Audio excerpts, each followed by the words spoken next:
Coliala and Diego Bandido. Ang kwento. Mula sa mahiwagang burnay. Mula sa mahiwagang burnay.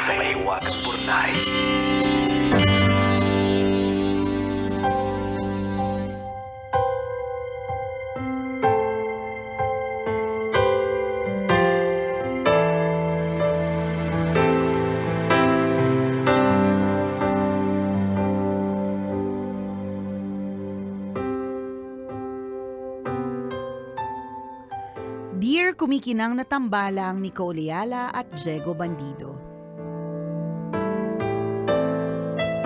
Itago nyo na lang po ako sa pangalang Hener, isa po sa mga long-time listeners ninyo.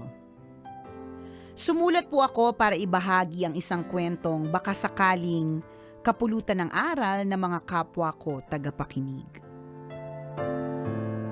Ganito po kasi. May girlfriend po ako na itago na lang natin sa pangalang Caitlin. Hindi naging madali ang buhay niya simula pagkabata. Maagang namatay ang tatay niya pero sa halip na yakap at aruga ng isang ina ang maging sandalan, kabaliktaran ang naranasan niya. Lumaki siyang laging pangalawa sa mga boyfriends ng nanay niya. Habang siya ay naghihintay ng pagkain sa mesa, yung nanay niya nakikipag-date sa karelasyon. Wala man lang sumasalubong sa kanya pag-uwi para tanungin kung kumusta ang araw niya. May mga gabi pa nga na wala na ang nanay niya sa bahay. May mga panahong kailangan niyang manghiram sa kapitbahay para lang may baon kinabukasan. Kapag may sakit siya lang ang nag-aalaga sa sarili niya. Kailanman hindi siya naging prioridad ng sarili niyang ina. Pagdating niya ng college, ayaw na siyang pag-aralin. Sayang daw ang pera ang gagastusin. Dahil nagtatrabaho na ako, pinag-aral ko siya hanggang makatapos. May academic scholarship naman siya at nag-working student kaya suporta lang naman ako sa mga biglaang gastusin. Nang makatapos ang girlfriend ko at makahanap ng magandang trabaho, akala ko gagaan na ang buhay niya. Hindi pa din pala. Simula kasi nang makapagtrabaho siya, lahat ng gastusin sa bahay at duho ng nanay niya ay inaasa na rin sa kanya. Halos wala nang natitira para sa sarili niya. Kahit gusto niya mag-ipon o enjoyin yung perang pinagtrabahuhan niya, hindi niya magawa. Dahil kita ko ang hirap at sakripisyo niya, niyaya ko tuloy siyang sumama na sa akin para may kasama siya sa araw-araw at maalagaan ko naman siya kahit paano. Sumama naman siya, pero kahit magkasama na kami sa iisang bubong, dala pa rin niya ang bigat ng responsibilidad. Buong sweldo niya pinapadala pa rin niya sa nanay niya. Hinayaan ko na lang. Tahimik lang akong umasang darating ang araw na pipiliin naman niya ang sarili niya. Malapit ang nanay ko kay Caitlin. Madalas kaming dalawin ni nanay, nagdadala ng pagkain, nagluluto at naglilinis ng bahay. Yung simpleng pag-aalaga na hindi naranasan ni Caitlin sa nanay niya, naramdaman niya sa nanay ko. Recently, umuwi si Caitlin na may dalang groceries. Nagulat ako dahil hindi yon ang nakasanayan ko. Normal na wala siyang pambili ng kahit ano dahil binibigyan niya lahat sa nanay niya. Tinanong ko siya kung paano yung padala niya sa nanay niya. Ngumiti siya at marahang sinabi na tama na. Napagod na daw siya. Kahit daw naman kasi ano ang gawin niya, hindi sasapat sa nanay niya. Kinausap daw niya ang nanay niya at sinabing hindi na siya magpapadala. May trabaho pa naman ito at kayang mabuhay kahit hindi siya sumuporta. Niyakap ko ng mahigpit si Caitlin. Sa unang pagkakataon, nakita ko siyang pinili ang sarili niya. Pinili niya ang buhay na hindi puno ng obligasyon at sakit. Sa wakas, makikita ko na siya ng buo. Hindi yung laging may kulang dahil inuubos niya ang sarili niya para sa iba. Maraming salamat po sa pagbasa ng kwento ko at sana po ay mas marami pang tulad ni Caitlin ang makaramdam na may karapatan din silang piliin ang sarili nila. Ang inyong kumikinang na tagapakinig, Hener. Hindi mo kami maloloko, Hineroso. Oo nga. Generoso Junior. May pahener-hener ka pang nalalaman dyan, ha? Ay, nako. Oh, well, all's well that ends well naman pala. Ganyan. At lagi naman din nating sinasabi yan na in order for us to be able to give love to other people or in order for us to serve other people, dapat tayo mismo sa sarili natin ay kahit paano buo tayo. Kasi Tama. kung kulang na kulang, ang daming question marks, ang daming butas, hindi rin tayo makapagbigay ng pagmamahal eh. So kailangan muna din talaga nating piliin ang ating sarili, parang si Caitlin, 'di ba? Para makapagbigay din tayo sa iba. Well, isa siguro sa tutukan natin dito na bakit may ganitong klaseng tao kagaya ni Caitlin na hindi na siya pinapahalagan, yung pinagdaanan niya hindi siya binibigyan ng tawag dito ng atensyon ng hindi nga siya pag-aralin pero panay pa rin siya ng bigay. Kasi ito yung mga tipo ng tao na hoping na makuha magbago nila yung atensyon Correct. na gustong-gusto nila especially sa magulang ni Caitlin. Kaya binibigay niya na one day sana makita ako pero hindi eh. Ganun pa rin din doon lang sa pinansyal hanggang sa napagod na siya. Correct. Kaya nangyayari talaga yun, ha?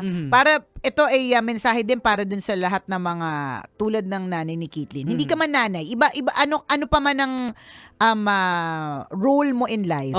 Kapag ka ang isang tao ay napagod sa'yo kasi hindi mo siya binibigyan ng halaga, aalis din talaga yan, yes. Promise. Across the board to na relationship. Hindi lang mga magulang, pwedeng in romance, Correct, diba? Nakikita natin parang niloloko ka, hindi ka na binibigyan ng worth ng ng partner mo, pero bakit bigay ka? Kasi nga hoping that sana one day makita siya. Alam mo, yung mga one day it will happen, it may happen. Kaya siguro talagang nandun pa rin sila sa level na, lalo na kung mahilig ka manood ng K-drama, na yung mga masusungit na mga boss na mga pogi, pwedeng maging malambot nung nakita ka lang pawisan. Diba? Yung mga ganon. Kaka-cellphone nyo yan. Kaka-cellphone nyo yan eh.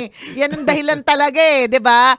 It may happen. I mean, wala naman ding imposible. Diba? Meron din naman tinatawag na character development. Yes, may tinatawag na nababago talagang isang tao. Depende sa sitwasyon. Pero it also may not happen. So, kailangan, meron ka lang ding, timeline? Yes, hangganan? Dapat, meron ka dapat indication na hanggang dito na lang. Sagad na to. Correct. Parang last na talaga ito. Kumbaga, okay lang, at okay yan eh, yung matiisin ka. Para sa akin, napakagandang trait yung matiisin Yes, ka. totoo. Kasi, ibig sabihin, kahit anong iba to sa'yo na pagsubok sa buhay, kakayanin mo kasi matiisin ka eh. Diba? Pero, dapat bigyan mo lang din ng hangganan yung pagiging matiisin. Kasi feeling ko, yung pagiging matiisin at pagiging tanga, meron lang siyang thin line difference. Tama. Diba? Matiisin ka pa ba o tanga ka na? Diba? And it's not, again hindi lang kay nanay ito sa nanay ni Caitlin, in all aspects, diba? In life, in all roles. Correct. Diba? Matiisin ka ba sa trabaho o ang tanga-tanga mo na dyan na tipong considered ka na as a slave. Pero dahil matiisin ka, tinitiis mo na lang ang lahat. Kahit na may verbal abuse, kahit na pinagsasamantalahan ng iyong kahinaan, pagiging matiisin. Meron talagang thin line difference or hairline. Ika nga, hibla ng buhok Hindi ako na makarelate. difference. Okay. Sorry. Okay, balik tayo sa thin line. Yan. Wala ka nga palang hairline. Diba? So, meron lang thin line difference between pagiging matiisin at pagiging syungaers. Diba? So, dun tayo sa hanggang kailan ako matiisin at hindi ako tanga na. Kung bakit kami confident na sinasabi dito na dapat may thin line talaga siya sa pagiging matiisin at tanga, Kasi naranasan po namin ang magpakatanga. Correct. Oo. Naranasan namin maging matiisin na napunta sa Oo. tanga. Ayan, Oo. sumobra na Sumobra kasi hindi na namin binigyan ng worth yung sarili Ayan, namin. Kasi again, hoping Oo. na sana makita kami. Correct. Diba? One Oo. day, pero hindi nangyayari yung ganun Totoo. eh. Minsan talaga may mga gano'n na kailangan na lang din nating tanggapin that some people don't Oo. really change eh. Yes, Hindi oo. talaga, they can only adjust for a while but they don't really truly change. Oo. Some people. So, Yung ganon. love hindi naman nawawala yan. Pero kung Oo. minsan you have to use tough love eh. Diba? O, Medyo tingnan mo. masakit siya. At saka tingnan mo, may trabaho pa pala si Mudra. Yun nga eh. Ngayon ko, dun sa towards the end of the kwento mo lang Akala natin sinabi. wala na, no? Akala ko naman si nanay, nakikiano lang, alam mo yun, parang sausaw sa yaman ng kanyang mga nagiging jowa, Oo. di ba? Or kaya humihingi sa anak, May ganyan. work pa pala. May work pa pala si nanay that Oo. can sustain nanay. Yun, Oo. tama yung very good yung ginawa ni Caitlyn Hiner. Oo. Na finally, she choose na na Herself, yung diba? sarili niya. Na hindi naman Kasi siguro... parang namamali mo siya ng atensyon sa nanay niya eh. Oo, eh. Parang ganun ang nangyayari. And hopefully, tayo naman na mag-hope, hopefully with the absence. Oo. 'Di ba? Baka naman yun yung mag-work. Yan, Yung oo. absence ni Caitlyn sa buhay ng nanay Matuto niya. Yun yung naman nanay. yun naman yung hopefully Oo. maging parang dahilan kung bakit si nanay ay mag-iisip-isip na, Oo. teka lang, na-miss ko pala yung anak ko Oo, teka yan. lang, nabigyan ko ba siya ng attention? Hoping lang din Yan, tayo. Maraming nangyayari niyan sa drama, sa Dear Love, Correct. sa mga teleserye. Yan, ganyan. Sa totoong buhay, may mangilan-ngilan. Oo, na pwedeng biglang natauhan, 'di ba, nung Oo, yan, umalis, yan. 'di ba? Mga ganon. Let's see. We don't hindi naman ni Caitlyn tinalikuran yung kanyang nanay. Wag Correct. naman din. Oo, It's oo. just that nag-set na lang siya ng boundaries. Yes, At yun oo. naman din yung importante. And Hiner, bigyan mo na ng label kung ano yung meron kayo. Yes, oo. Hindi yung ipinatira mo na lang sa bahay kasi gusto Oo. mong kupkupin. Ano bang plano mo? Ayan, oh. Time Back ka to na you. na. Ikaw naman. Oo. 'Di ba? Ikaw naman sa'yo, Hiner. So Oo. kung may ganyan kang pagmamahal sa kanya na to the point na in-invite mo siya sa buhay ninyo, Oo. sa bahay ninyo, 'di ba? Then it's about time that you make it legal. Make sure na gawin nating sagrado Yes, oo. itong Para ma-bless relationship, din kayo. correct. Itong relationship na meron kayo. Oo. Ganon. Kaya isa pa sa nakita ko na kung bakit na-let go ni Caitlyn yung nanay niya. Kasi yung atensyon na hinahanap niya doon sa biological mother niya, doon niya nakuha doon sa nanay ni Hiner. Correct. Kaya nagkaroon siya ng lakas ng loob na it's about time. Oo, Kasi may ganito tao pala na nagva-value sa akin. Totoo. Oo. And again, across the board po ito hindi yeah. lang ito nanay. Oo. So kapag ka ikaw, kabisyo, nandyan ka sa isang relationship na medyo toxic, ayaw mo lang i-let go kasi sayang naman yung maraming taon namin Yes, together. oo. Grabe naman yung pinagdaanan namin. Tama. Ang dami na namin pinagdaanan na ano tawag doon, na pagtagumpayan namin, all the challenges that we were able to face, Yes. ganyan. Sayang naman. Pero toxic na. Correct. 'Di ba? Kasi iniisip natin na Nauubos ka na. correct, Oo. naubos ka na pero nandun ka pa rin. Correct, 'Di ba? Kasi oo. iniisip nga natin walang ibang pwedeng magbigay ng pagmamahal. Yan, O katulad oo. ng kwento nito ni Caitlyn na ay meron deserve ko naman pala na Oo. kamahal-mahal naman pala ako. Ayan. Doon yun nakita nyo sa nanay ni Hiner. Correct. Oo. O, 'di ba? So yun din yung para sa This is the sign that you are waiting for kung dapat mo na bang i-let go yung toxic na relationship. Tama. Oo. Oo. Kasi hindi naman yan lang ang pwede magmahal sa iyo eh. Kasi May mga kung- iba na pwede. Kung para talaga sa'yo yan, mangyayari yan. Maghahabol yun sa'yo. correct. Pero try to choose yourself muna. Correct. Oo. Hindi namin sinasabing mali na pinili mo ang nanay mo or pinili mo yung toxic na relationship Oo. na yan. Kasi pinili mo naman kasi mahal mo eh. Oo. Pero mag-set tayo ng boundaries. Tama. Diba? Balik tayo. Oo. Diba? Nandun ka pa ba sa matiisin? Ayan. O nandun ka na sa tanga? Diba? Alin ka dun, girl? Ayan, oo. Dun Ayaw ka na. natin yung maging tanga ka. Ayaw na. Oo. Gusto natin na nandun ka na sa matiisin. Nagtiis. Oo, Ganyan. Kasi nagmamahal. Kasi kami binder than that. Yes! Oo. Kaya, kung mararanasan nyo lang din, at least matututo din naman kayo dyan sa ayan, experience oo. na yan. Tama. Diba? Yun naman yun eh. We learn from our mistakes. Yes. Salamat sa iyo, Hiner, na hopefully mag-propose na at gawin ng Oo. sagrado ang inyong relationship. Correct. Thank you for sharing your story with us. At kung ikaw, kabisyo, meron ka rin kwento na gusto mong i-share sa amin, pwede mo kaming i-email. Send your stories at mahiwagangburnaystory@gmail.com. Hanggang dito na lang po ang tambalang kumikinang muli. Ako pong kumikinang ulo, Diego Bandido. At akong kumikinang inamon, Nicole Yala. Kailangan pa bang i-memorize yan? Basic! Ayan, Hiner. Pakasal na kayo ni Oo, ni Caitlyn para lubusan maging buo yung sarili niya na Correct. minamahal siya ng nanay mo at ikaw din pinakasalan mo siya. Tama. Oo. So parang all the love that was lost. Kasi Yes, syempre oo. longing din yan for a Correct. father figure. Oo. Ang daming pagmamahal na parang hindi na bigay sa kanya. Oo. Imagine, 'di ba, yung happiness that you will Kasi actually she's been feel. chasing that love sa Oo, mother niya na hindi totoo. niya talaga nakuha eh. Correct. So imagine ko halimbawa na nabigay mo yon with the proposal of marriage, 'di ba? Then go, seal the deal. Ayan. At kung kailangan mo ng host sa Alam iyong na wedding, this. alam na this. Kailangan pa bang i-memorize yan? Basic! O siya, salamat na marami sa Alright. pagtutok sa amin. Ingat po kayo mga kabisyo ha. Bye! Grabe, May na pala. Kaya nga. Bye! Metro's #1 Love Radio.